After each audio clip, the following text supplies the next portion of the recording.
Hey folks, let me take you straight into the desert.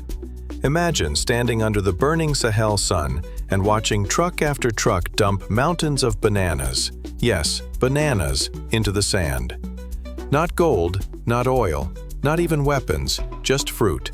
100 tons of it, buried alive in pits dug by villagers and soldiers in Burkina Faso.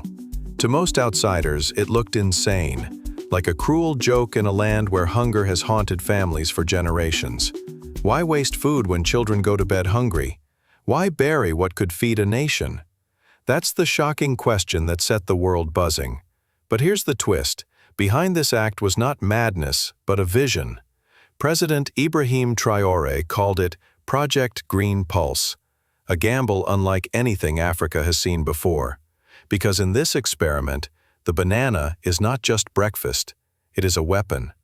A weapon loaded with potassium, phosphorus, and carbon, the very lifeblood that dead Sahel soil has been crying out for. Traoré declared that Burkina Faso would no longer bow to foreign fertilizer ships, that his people would not live chained to imports that come with debt and dependency. Instead, they would take what rots in markets and warehouses and feed it back to the land itself. To the farmers watching, it felt absurd. To the critics in Paris and Washington, it was laughable. But to those who bent their backs digging those pits, it was something more. It was defiance. It was sovereignty. And maybe, just maybe, it was hope. So here's the question I want you to hold. Is burying bananas in the desert a desperate stunt, or the first step in rewriting Africa's survival story? Stay with me, because what looks like waste today may turn out to be the spark that changes the world tomorrow. All right, friends, let's slow down and walk through what actually happened on the ground in Burkina Faso when Project Green Pulse began. The story did not start in laboratories or boardrooms. It started in markets, villages, and warehouses where bananas sat piled high, some ripe, some overripe, some already spoiled. Within days, government trucks rolled through Ouagadougou and beyond, collecting crate after crate of fruit that would otherwise have been discarded. Farmers who couldn't sell their stock, traders whose bananas were past their peak, and even import depots all contributed. The final tally? 100 tons of bananas gathered almost overnight. But the destination was not a kitchen table, nor a processing plant. It was the desert itself. Convoys moved out under the harsh Sahel sun, escorted not by armed patrols, but by school children waving flags and villagers singing. Soldiers stood ready, not to fire weapons, but to dig trenches. Shallow pits were carved into cracked, lifeless soil. Into those pits, the yellow fruit was dumped in rows, some neatly lined like seeds, others scattered in heaps like treasure tossed into the dust. The sight was surreal. Women balancing bunches on their heads, children giggling as they tossed bananas into holes, old men whispering prayers as they buried what many called life itself. For some, the scene sparked outrage. Farmers shouted, "We have hungry mouths. Why bury food?" Traders complained of lost income. Families who struggled to put bread on the table stared in disbelief. Bananas were survival, and to watch them buried felt like betrayal. Yet to the government, this was no waste. It was investment. President Ibrahim Traoré told his people plainly, Burkina Faso would no longer kneel before ships carrying chemical fertilizer from Europe. The nation would use its own organic matter, its own strength, to feed the land. And slowly the symbolism began to sink in. Teachers explained to their students that a banana is more than sugar. It is potassium, magnesium, phosphorus, the nutrients the Sahel's soil has been missing for decades. Lessons turned into participation. Children marched with baskets, adding bananas to the pits. In villages, people called the effort feeding the desert. In others, it became planting yellow trees. Drums echoed, songs filled the air, and the atmosphere took on the spirit of a festival. But beneath the laughter, skepticism remained. Could rotting fruit truly turn barren dust into living earth? Was this genuine science or desperation disguised as innovation? One farmer asked bitterly, "We planted seeds for years and nothing grew. Why should bananas be different?" That question lingered in every corner of Burkina Faso. Still, momentum grew. Within a week, convoys were not enough. Local communities organized their own banana collections. Housewives donated overripe fruit. Market vendors handed over crates they couldn't sell. The project became contagious, spreading not just through orders from above, but through voluntary participation from below. In many ways, it resembled an uprising, but not of weapons, of food. Even so, the tension between doubt and belief was sharp. International media mocked the spectacle with cartoons of villagers tossing bananas into holes, calling it absurd. Yet inside Burkina Faso, the images told a different story: unity, sacrifice, and defiance against dependency. The government urged patience, promising evidence would come. But patience is costly in a land where hunger bites daily. And that's where the hook lies. The soil was silent, for now. The question was whether it would speak back. Would those buried bananas rot into nothing, proving the skeptics right? Or would they awaken the Sahel, turning ridicule into revelation? The answer, as you'll soon see, shocked even the harshest critics. Now, friends, let's step into the moment when the silence of the desert broke. For 3 long weeks, the pits of bananas lay buried under the Sahel sun. Critics scoffed, families worried, and foreign journalists laughed. But then, something extraordinary happened. Tiny green shoots pierced through the cracked soil where nothing had grown for years. Millet, sorghum, and grasses sprouted on ground once pronounced dead. Villagers crowded around, touching the fragile leaves as though they were miracles. One farmer named Adama, who had spent a decade planting seed after seed without harvest, bent down and whispered, "The soil feels alive again. My children may eat from this land." His voice shook, his eyes filled with tears. This was the turning point. Images of green fields spreading where once there was dust flashed across Burkina Faso's state television. Reporters filmed children kneeling beside the sprouts, teachers pointing to the leaves and declaring, "The earth is waking up." Suddenly, what had looked like waste became proof of resurrection. Skeptics who had called the project madness began to reconsider. Farmers who had mocked the burial began volunteering to dig new pits. The experiment was no longer theory. It was evidence written in green. And yet, as the desert whispered life, the world shouted back. In Paris, newspapers mocked with headlines like "Banana Republic, literally." Cartoonists drew villagers bowing to piles of fruit. On French television, an anchor smirked, "Perhaps next they will bury baguettes." The ridicule was sharp, designed to sting. But in Washington, the tone was more restrained. Analysts in think tanks published papers calling the project political theater, warning that Burkina Faso's fragile economy could not risk experiments with food security.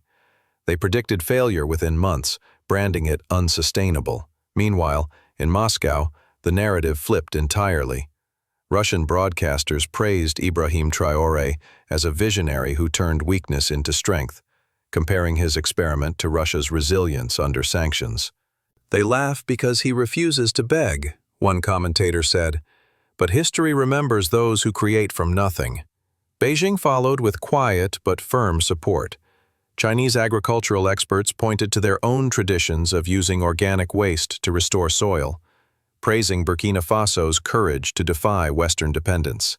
Ankara's media echoed the sentiment, calling the project dignity in the soil. The African response, however, was the loudest. In Bamako, crowds gathered outside government buildings chanting Traoré's name.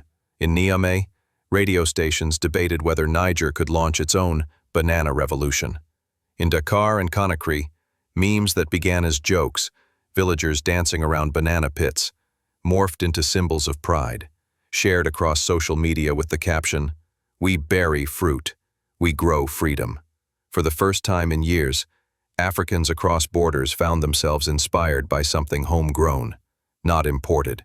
But as the pride spread, a revelation added fuel to the fire. A leaked French diplomatic memo surfaced online, warning that Project Green Pulse threatened billions in fertilizer profits.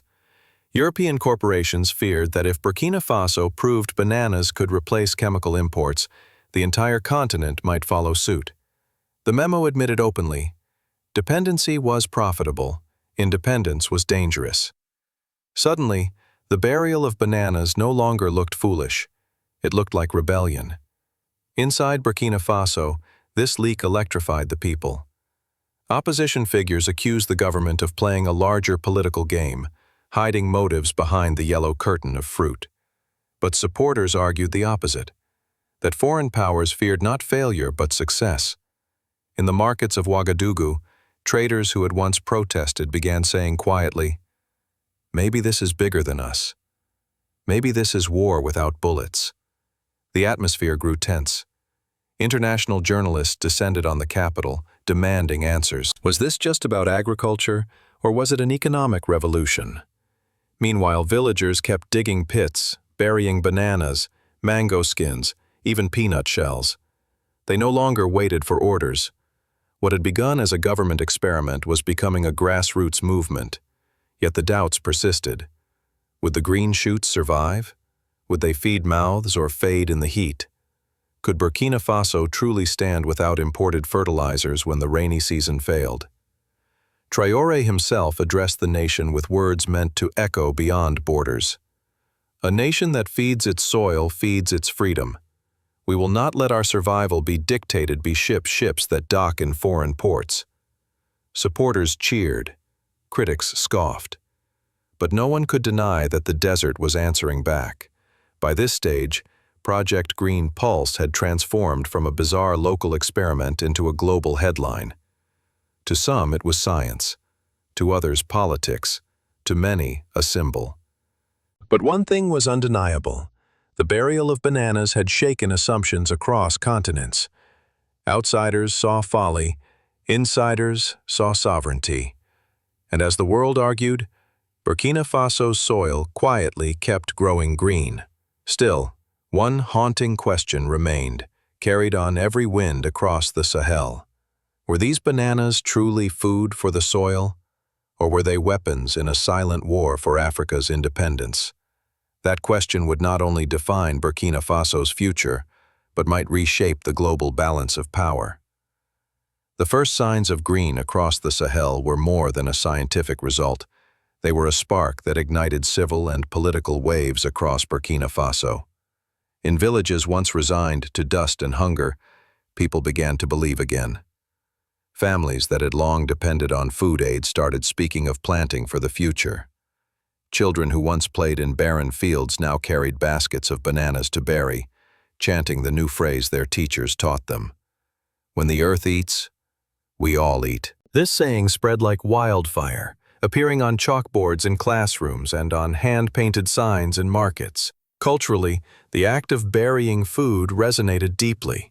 Elders remembered rituals where milk, grain, or calabashes were offered to the soil to call for rain. "In my youth," one man from Kaya said, "we fed the land to honor our ancestors. Today, our children feed the land with bananas."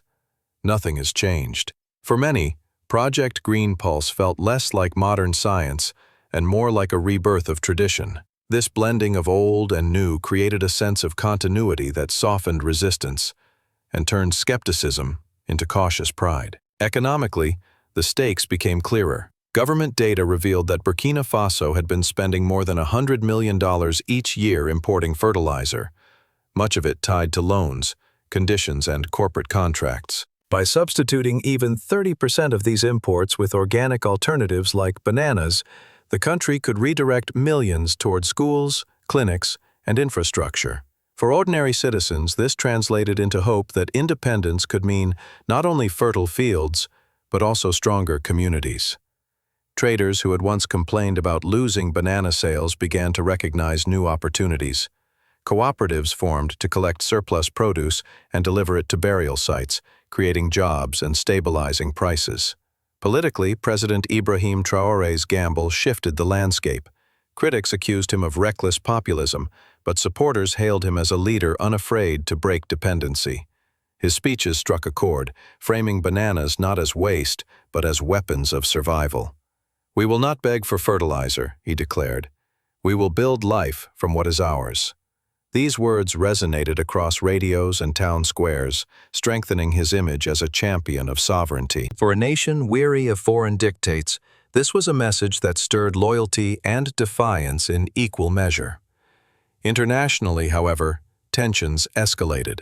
France, already strained in its relations with Burkina Faso after military and political rifts, viewed the project as both an economic threat and a symbolic rejection of its influence. Editorials in Parisian papers warned that the banana experiment could isolate Burkina Faso from global trade networks. American analysts echoed concerns, branding the project unsustainable and dangerous to food security. Yet behind the warnings lay unease. If Burkina Faso proved that independence was possible, what would stop Mali, Niger, or Chad from following?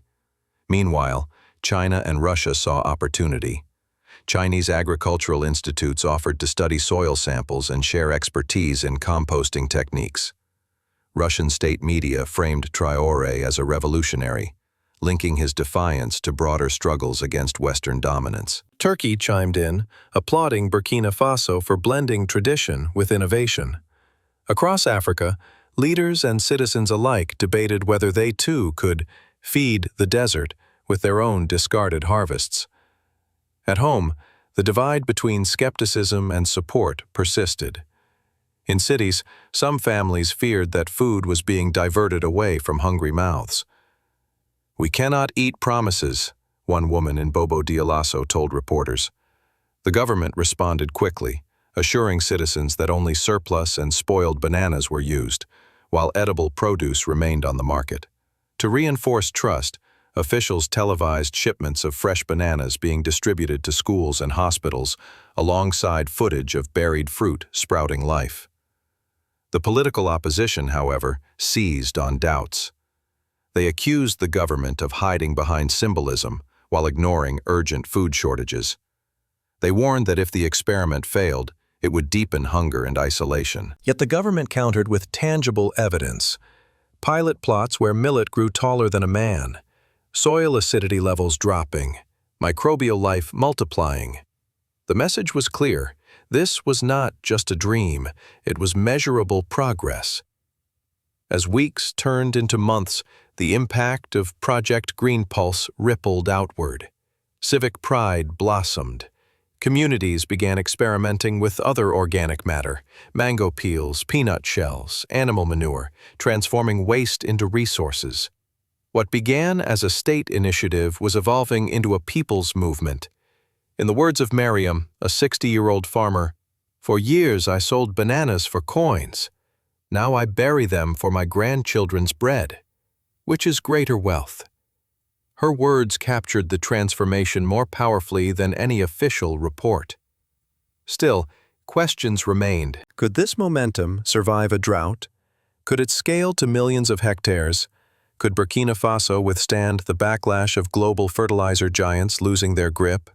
The answers were not yet certain. But what was undeniable was this: the burial of bananas had changed not only the soil, but also the spirit of a nation. And in politics, as in farming, spirit often decides the harvest. Looking ahead, Burkina Faso stands at a crossroads. The first sprouts of green have proven that Project Green Pulse is not just symbolic theater. It has the potential to transform barren fields into fertile ground. But the real challenge lies in scale. Reviving 200 hectares is inspiring. Reviving 2 million will determine whether this experiment becomes a revolution or fades into memory. To address that challenge, communities are already innovating.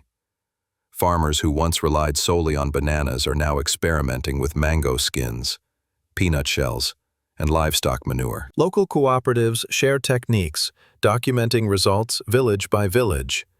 What began as a top-down initiative is evolving into grassroots agroecology, where knowledge travels faster than trucks and people own the process themselves. If bananas could awaken the soil, what could cassava husks or coffee pulp achieve? The possibilities stretch far beyond a single crop. Politically, the path forward is just as bold. President Ibrahim Traoré has signaled that Burkina Faso will gradually reduce fertilizer imports, replacing them with domestic organic solutions. If successful, this would free millions from foreign contracts and redirect resources into schools, hospitals, and defense. But such moves will not go unchallenged. The global fertilizer industry has deep pockets and powerful allies. Pressure, sanctions, or disinformation campaigns could intensify as the project expands. The question is not only whether the soil can bear fruit, but whether the nation can withstand external resistance. Regionally, momentum is building. Mali and Niger have sent delegations to observe test plots. Senegalese radio hosts are asking listeners, if Burkina Faso can feed its desert, what can we feed ours? A sense of creative possibility is spreading, turning waste into wealth and dependency into dignity. If this spirit takes root across the Sahel, Project Green Pulse may be remembered not as a Burkina Faso experiment, but as the seed of an African agricultural renaissance. Yet one uncertainty hangs heavy: the rains.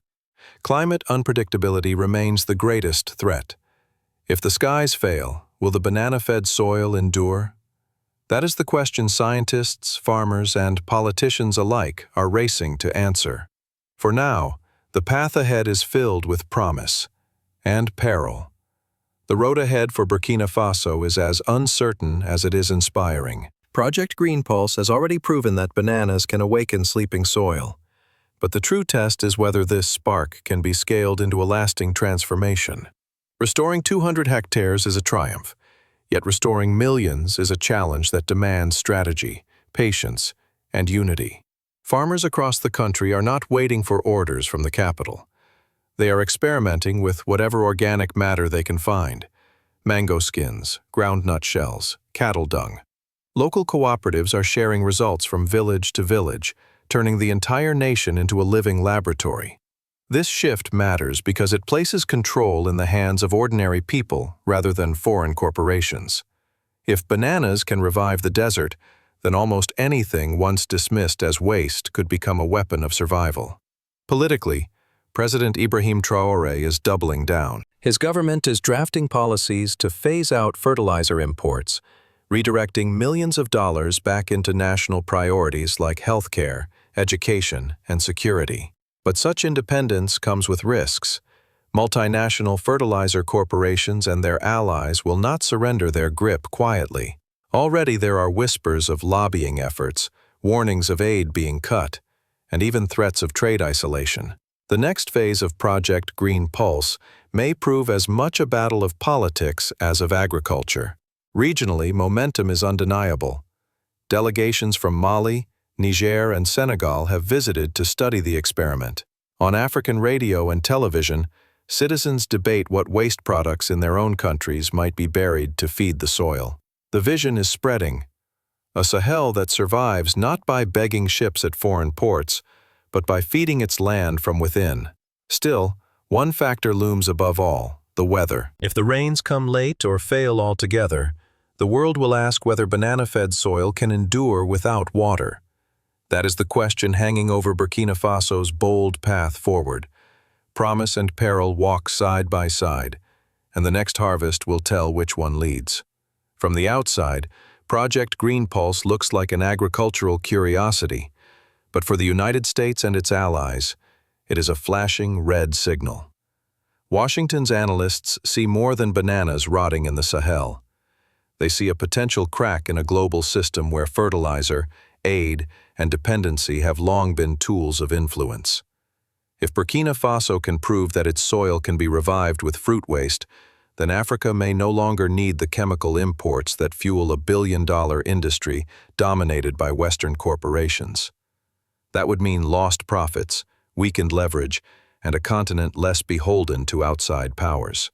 For America's national security thinkers, the implications run deeper. A self-sufficient Sahel would be harder to pressure, harder to sway, and potentially open to rival influence from Russia or China. If Moscow is already praising Ibrahim Traoré as a visionary, and Beijing is quietly offering technical support, Washington worries that the burial of bananas may be more than symbolism. It may be the beginning of a geopolitical realignment in which African nations define their independence through agriculture, not treaties. Beyond America, the world is divided. Europe mocks and fears in equal measure, trying to dismiss the project while quietly admitting that their economic stakes are real. Russia and China celebrate it as proof that alternatives to Western dominance exist. Across Africa, the tone is pride and curiosity, a sense that dignity might finally grow from the soil itself. So the real question is not whether bananas can restore Earth, but whether this experiment can restore sovereignty. For the West, it is unsettling. For Africa, it is liberating. And for the world, it forces a simple, shocking thought. If a banana can shift global power, what else might? 100 tons of bananas buried in the desert. At first, it sounded like waste, even madness. But now, as green shoots rise from the Sahel, the world sees that this act may carry more weight than weapons. It is not simply about farming. It is about sovereignty, about whether a nation long bound by dependency can stand on its own feet. President Ibrahim Traoré has staked his future, and perhaps his country's, on the belief that life can be rebuilt from what others discard. The shock lies in what this means for the world. If bananas can shake billion-dollar fertilizer markets, what happens when other nations follow? If waste becomes wealth, who controls Africa's future? The corporations that profit from dependency, or the people who learn to live from their own land? These are not academic questions. They are battles over power, survival, and dignity. So I leave you with this. What if the true weapon of the 21st century is not a missile or a drone, but a piece of fruit buried in the sand?